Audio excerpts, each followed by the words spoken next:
दोस्तों, अगर आप भी दिल्ली यूनिवर्सिटी के एस्पायरेंट हैं और सीनियर असिस्टेंट और असिस्टेंट रजिस्ट्रार और असिस्टेंट की स्टडी कर रहे हैं, सो ये वीडियो आपके लिए कॉम्बो पैकेज वीडियो होने वाला है।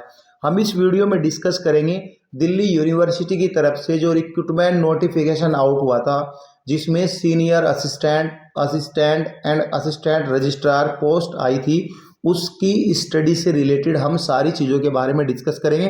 पहले मैं आपको एक छोटी सी इंफॉर्मेशन पास करूंगा, उसके बाद हम डिस्कस करेंगे आप अपनी स्टडी को कैसे बेस से अच्छी स्ट्रॉन्ग कर सकते हो, क्या वो स्ट्रक्चर होना चाहिए जिससे कि आप ये एग्ज़ाम क्रैक कर सकते हो। जो मैंने पहले बोला आपको, जो छोटी सी इंफॉर्मेशन है ये वो है इसके, यानी जो तीनों पोस्ट आई है इन तीनों में आपका टीयर 1 आपका प्री होगा, टीयर 2 आपका मेन होगा जो कि आपके डिस्क्रिप्टिव एग्ज़ाम है, बाकी किसी में इंटरव्यू होगा और किसी में स्किल टेस्ट होगा। स्किल टेस्ट हालांकि क्वालिफाइंग नेचर का है जो कि आपको क्वालिफाइंग करना है। अगर हम बात करें प्री एग्जामिनेशन की, जो प्री एग्जामिनेशन है हालांकि ये भी क्वालिफाइंग नेचर का है, लेकिन जो मेरिट लिस्ट यहाँ पे बनेगी वो जो टीयर 2 एग्ज़ाम के लिए जो मेरिट लिस्ट प्रिपेयर की जाएगी वो मेरिट लिस्ट आपके हाई रैंक से की जाएगी। इट मीन्स कि यहाँ पे जिसके जितने ज़्यादा मार्क्स है उसको सेलेक्ट किया जाएगा, फिर 1:10 की रेशियो में यहाँ पे यानी टीयर 2 एग्ज़ाम के लिए भेजे जाएंगे, फिर 1:5 की रेशियो में इसमें स्किल टेस्ट इंटरव्यू के लिए भेजे जाएंगे। यहाँ पे एक थोड़ा सा लॉजिक है जो कि आपने पढ़ा होगा या पढ़ लिया होगा, अगर नहीं पढ़ा वो मैं आपको बता दे रहा हूँ। यहाँ पे टीयर 1 एग्ज़ाम में मेरिट लिस्ट ऐसे प्रिपेयर होगी, बेशक वो टीयर 2 एग्ज़ाम हो, लेकिन मेरिट लिस्ट यहाँ पे ऐसे प्रिपेयर की जाएगी।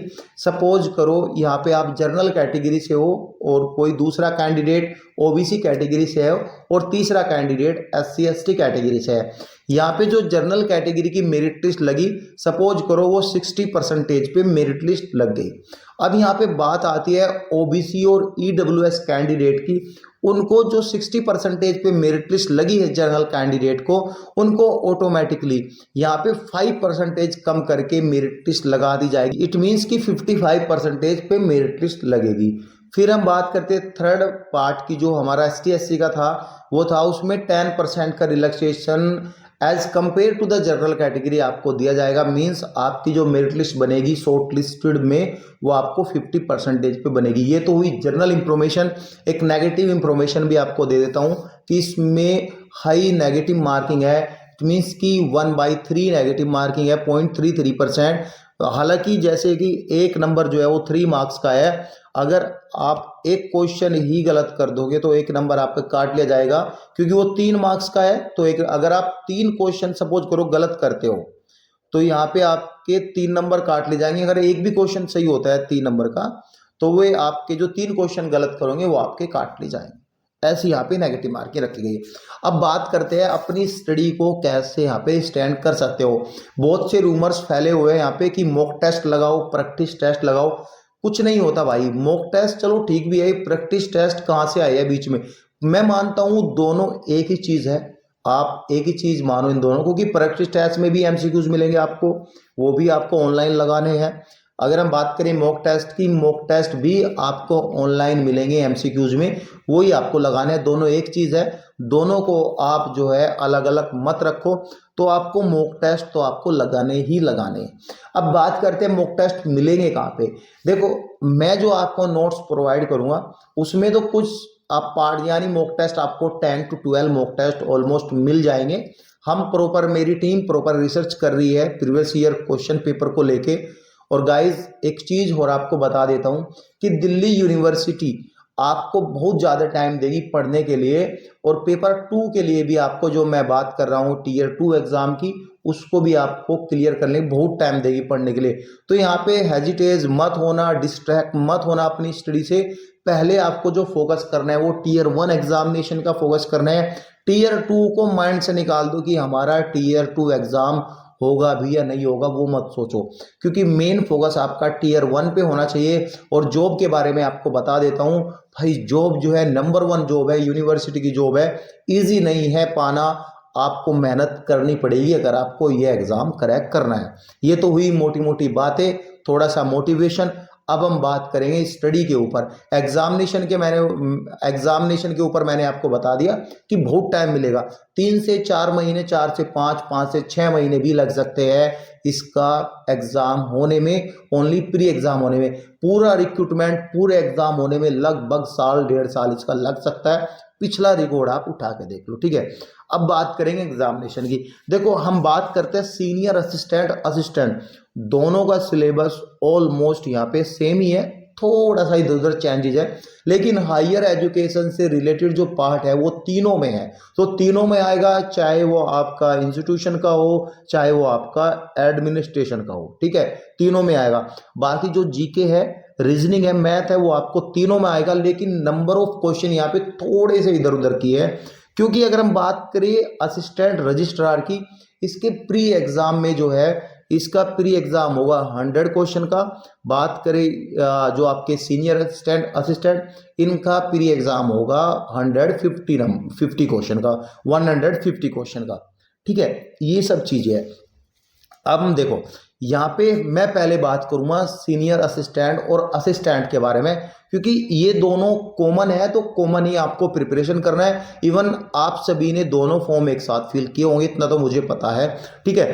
फिर हम छोटा सा पार्ट लेंगे असिस्टेंट रजिस्ट्रार का, जिसमें मैं कुछ चीज़ें तो अभी दोनों में बता दूंगा, और कुछ चीज़ें जो वीडियो का पार्ट है वो मैं आपको लास्ट में बता दूंगा। और बाकी मेन एग्जाम का जो पूरा फोकस रहेगा मेरा, वो इस वीडियो के बाद मेन एग्जाम पर फोकस रहेगा कि मेन एग्जाम में क्या क्या आएगा, क्या क्या क्वेश्चन आपको कवर करने हैं। हालांकि वो डिस्क्रिप्टिव है, ज्यादा हार्ड एग्जाम नहीं है। देखो यहाँ पे कॉमन चीज आपको बता देता हूँ, हालांकि आप सभी जानते होंगे, नंबर ऑफ स्टूडेंट के बारे में आपने थोड़ा बहुत तो सोचा होगा कितने हैं। नंबर ऑफ स्टूडेंट आपको कम मिलेंगे। क्यों कम मिलेंगे?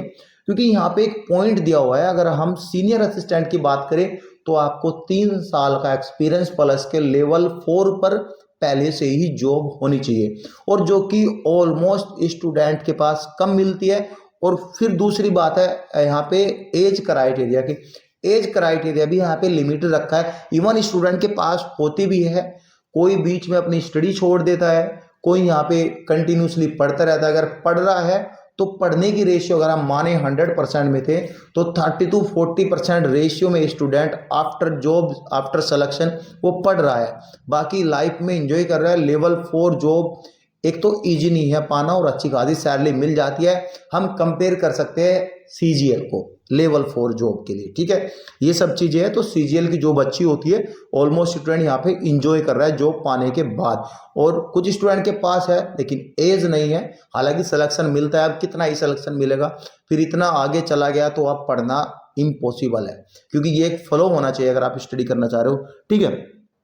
और हम बात करें असिस्टेंट की, इसमें 2 साल का एक्सपीरियंस। हाँ, असिस्टेंट में थोड़ा कंपटीशन टफ हो सकता है, क्योंकि जो न्यूली स्टूडेंट है, न्यूली सिलेक्टेड कैंडिडेट है, वो इसमें अपना फॉर्म फिल करेगा।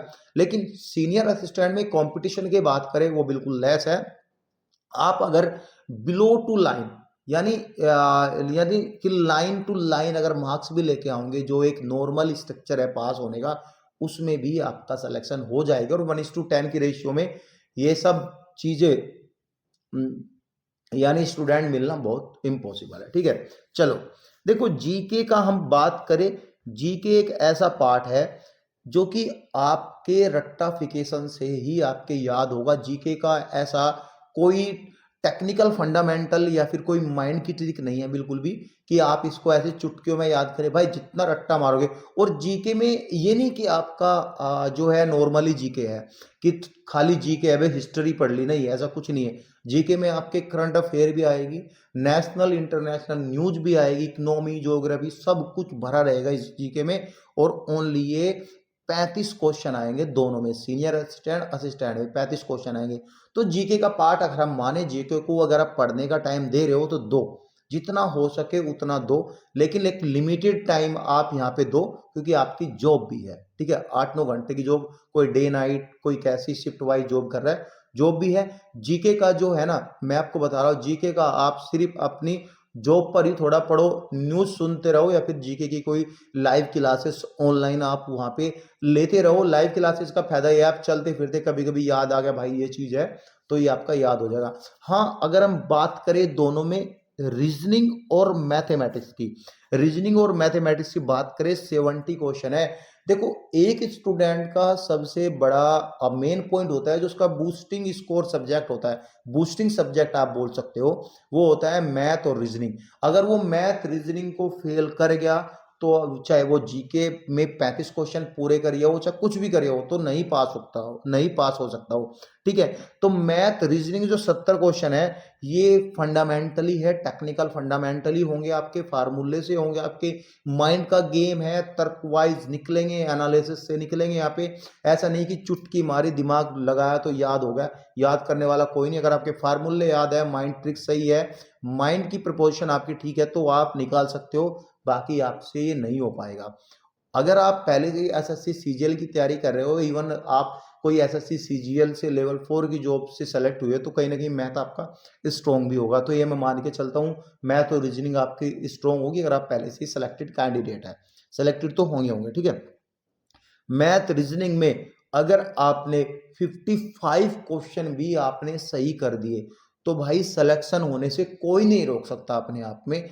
अगर बात करें जीके की, जीके में आप उतने ही क्वेश्चन सही करना जितने आपको पता है, तुक्के मारने वाला कोई सीन नहीं, तुक्का तो बिल्कुल भी मत मारना, क्योंकि नेगेटिव मार्किंग 1/3 है, अपने आप में इजी नेगेटिव मार्किंग नहीं है। ठीक है, तो यहाँ पे आपको जीके में करीबन मैं यहाँ पे लेके चल रहा हूँ, अगर देखो 35 क्वेश्चन है, ठीक है, 35 क्वेश्चन में अगर आपने 15 भी कर लिए भाई, तो अपने आप में एक अच्छा बैकग्राउंड निकल के आता है जीके का कि हाँ आपने जीके पढ़ी है। सही 12 से 15 क्वेश्चन अगर आपने जीके के कर लिए, ठीक है, तो वो इजिली आपका सिलेक्शन ये मानो हो गया और आप टीयर 2 एग्जाम की प्रिपरेशन शुरू कर दो। कट ऑफ पर जब वीडियो आएगी तो आएगी आएगी, लेकिन मैं बेसिक फंडामेंटल जो एनालिसिस है प्रीवियस इसका जो एग्जामिनेशन स्ट्रक्चर का, मैं उसके अकॉर्डिंग आपको बता रहा हूँ, कोई यहाँ पे मैं फेंक नहीं रहा हूँ आपके सामने। ठीक है, ये सब चीजें हैं, यानी कि आपको मैथ और रीजनिंग में 55 करने हैं दोनों में। अगर 50 भी कर लिए कोई बात नहीं, और 12 से 15 आपको करना है उसमें आपके जीके में, बाकी इससे ऊपर करोगे तो वेल एंड गुड, आपके लिए एक्सीलेंट सिलेक्शन होने के 101% चांसेस है टीयर 2 एग्जाम के, वैकेंसीज में सिलेक्शन ही टीयर 2 एग्जाम के। ठीक है, अब बात करेंगे इसमें हम असिस्टेंट रजिस्ट्रार। असिस्टेंट रजिस्ट्रार की बात करें, जीके में 30 क्वेश्चन है, रीजनिंग में यहाँ पे 30 है, मैथ में 30 है। जैसे कि मैंने बताया सेम फंडामेंटल है। असिस्टेंट रजिस्ट्रार वालों की सबसे अच्छी बात यह है, इसमें जो functioning of higher education institution के 10 क्वेश्चन है, अगर इसको थोड़ा सा पढ़ लोगे ना, इसमें अगर देखो मैं मानता हूं ये 10 जो है 100% है, ठीक है, 100% में अगर 10% भी करा तो इनफ है, मान के चलो एक क्वेश्चन भी आपने सही करा तो कहीं ना कहीं आपने क्या है, फिर भी मैं यहाँ पे लेके चल रहा हूँ 40% आपको करना है। इट मीन्स कि 4 क्वेश्चन 100, मतलब 10 में से 4 क्वेश्चन आपको करना है। ठीक है, ये, और जैसे मैंने बताया रीजनिंग मैथ मॉक टेस्ट पे भी अभी आऊंगा, आप घबराना मत। रीजनिंग मैथ के जैसे 60 का है इसमें असिस्टेंट रजिस्ट्रार में, अगर आपने 45 क्वेश्चन सही कर लिए प्लस के 4 क्वेश्चन इसके कर लिए 49। अगर हम जीके की बात करें, यहाँ पे 15 क्वेश्चन अगर आपने सही कर लिए, 15 क्वेश्चन अगर आपने यहाँ पे सही कर लिए, तो यहाँ पे आपके 64 में से अपने आप में एक अच्छा स्कोर है, कोई फेल नहीं कर सकता टीयर 2 एग्जामिनेशन के लिए। और टीयर 2 एग्जाम इजी है अगर आपकी इंग्लिश स्ट्रॉन्ग है। तो देखो टीयर 2 एग्जाम ऐसा नहीं कि जरूरी इंग्लिश में आए, हिंदी में भी टीयर 2 एग्जाम आएगा, और टीयर 2 आपको हिंदी और इंग्लिश दोनों में करने को मिलेगा। लेकिन जो टीयर 2 एग्जाम है आपका, देखो असिस्टेंट रजिस्ट्रार का तो हो जाएगा आपका, हिंदी में दोगे तो दोगे, कोई इशू वाली बात नहीं। लेकिन हाँ, अगर आप टीयर 2 जो आपका मेंस है वो सीनियर असिस्टेंट और असिस्टेंट के लिए दोगे, तो आपको टाइपिंग भी हिंदी में करनी पड़ेगी। अगर आप हिंदी में ये सब चीज लिखोगे तो हिंदी में टाइपिंग करनी है।